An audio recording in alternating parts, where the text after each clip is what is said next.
كشفت تقارير صحفية أن نجم فريق ليفربول محمد صلاح مرشح بقوة للبيع في موسم الانتقالات الصيف المقبل من قبل إدارة النادي.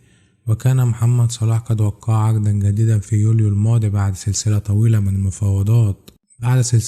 من المفاوضات الشاقة مع مسؤولي ليفربول، حيث يحصل حاليا على الأجر الأعلى في ملعب ليفربول.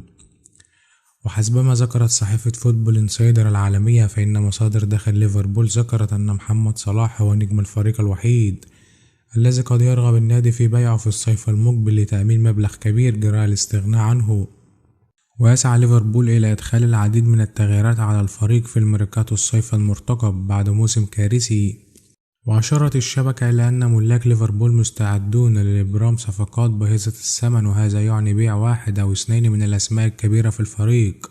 وسبق أن باع ليفربول السنغالي ساديو ماني في الصيف الماضي من أجل تمهيد الطريق لتوقيع داروين نونيز، وسيحتاج إلى رحيل نجم آخر لتمكين الإدارة من جلب لاعبين جدد. وأفادت الشبكة أن هناك مناقشات داخلية في ليفربول قد تمت حول من يمكن بيعه من نجوم الفريق، ويؤدي ذلك إلى توفير رسوم مالية كبيرة.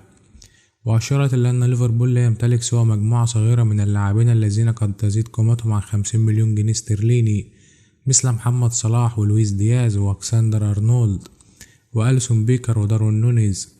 وربما تنضم القائمة كذلك دياجو جيتو وفيرجيل فان دايك، ولكن الأخير تضرر بشدة مؤخرا بسبب كثرة الإصابات.